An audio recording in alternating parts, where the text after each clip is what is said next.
नमस्कार दोस्तों हम लोग नव संवत के विषय में पहले विचार कर चुके हैं और उसी श्रृंखला में कुछ एक बातें हैं जिन्हें इस प्रकरण के माध्यम से मैं आपके साथ बांटना चाहता हूं। और वह प्रकरण मित्रों ये भी है कि अब सारी बातों का फैलाव अगर हम ज़्यादा लंबे कैनवस पर ले लेंगे तो मुश्किल हो जाएगा। उसको एक ही काल अवधि में या काल खंड में उस सारे प्रकरण में से गुजरना बहुत मुश्किल हो जाएगा।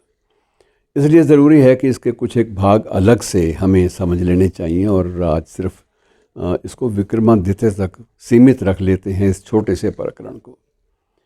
अब नव संवत जो हम मना रहे हैं और इसकी जो है शुरुआत जो मानी जाती है, जो स्थापित परंपरा के रूप में स्वीकार्य है, वो यही है कि ये चैत्र शुक्ल प्रतिपदा के दिन से जुड़ी हुई है। और हमारे सभी सांस्कृतिक और पौराणिक आख्यान जो हैं वो इस बात की पुष्टि करते हैं कि इसी दिन नक्षत्रों की गति और स्थिति, उनकी दशा और इसी काल गणना के अनुसार ही आरंभ होती है, सबसे पहली बात।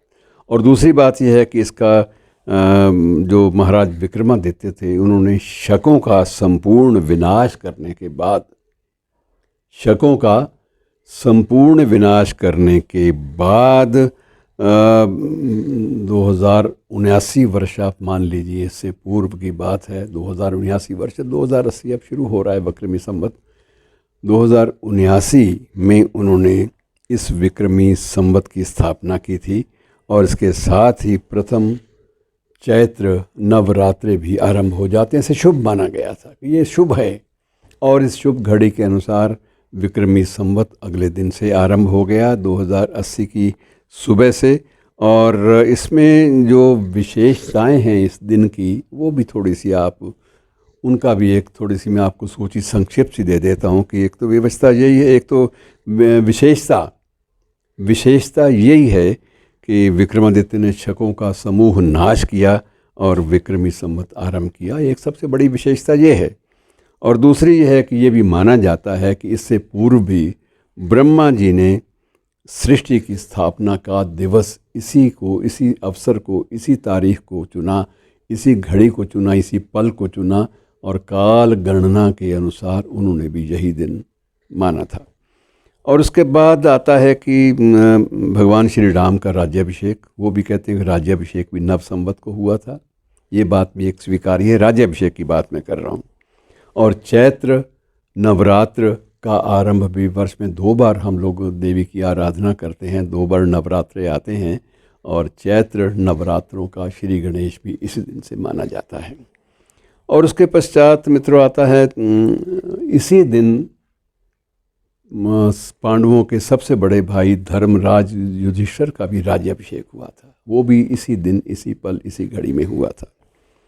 और जहाँ तक सिख आस्थाओं का प्रश्न है, उसमें भी ये बात आती है कि श्री गुरु अंगद देव जी, जो द्वितीय गुरु माने जाते हैं सिख परंपरा में, श्री अंगद देव जी का प्रकाशोत्सव भी यही समय और यही पल और यही घड़ी थी। और एक और परिकल्पना वरुण देवता के अवतार के रूप में हमने स्वीकार की है, जो अभी भारतीय उपमहाद्वीप में चलती है, संत झूलेलाल की परंपरा। तो संत झूलेलाल जो है, उससे भी इसको जोड़ा जाता है। संत झूलेलाल को वरुण का अवतार माना जाता है और इसके लिए जितने भी लोकगीत संत झूलेलाल की प्रशंसा में और आराधना में गाए गए हैं, वो भी जितने भी दमादम मस्त कलंदर से लेकर आप कहीं भी चले जाइए, तो झूलेलाल की जो महत्व है वो पूरे के पूरे भारतीय परिवेश में, इस भारतीय उपमहाद्वीप में प्राणवायु का काम करता रहा है।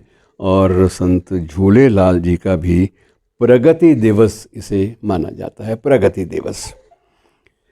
इसके बाद जब सामाजिक कुरीतियों का निवारण करने के लिए और समाज सुधारों के लिए जब नए एक संगठन की बात आई, तो उस वक्त स्वामी दयानंद ने भी यही दिन चुना आर्य समाज की स्थापना के लिए। उनको भी यही लगा और इसी दिन राष्ट्रीय स्वयंसेवक संघ जैसे संगठन की भी स्थापना इसी दिन हुई। और इसी दिन तो स्थापना तो उनकी विजयदशमी को हुई थी, लेकिन ये दिन संघ के संस्थापक डॉक्टर हेडगेवार का जन्मदिन भी माना जाता है। तो उस रूप में भी तो बहुत सारे इसमें संत झूलेलाल भी आ जाते हैं और दमादम मस्त कलंदर भी आ जाते हैं। तो सारी चीज़ें लेकर, और इसमें राष्ट्रीय स्वयंसेवक संघ भी आता है। तो ये हमारी जो व्यापक जो सांस्कृतिक चेतना है वो सारी की सारी इस दिन से बंधी हुई है। शुक्रिया, धन्यवाद।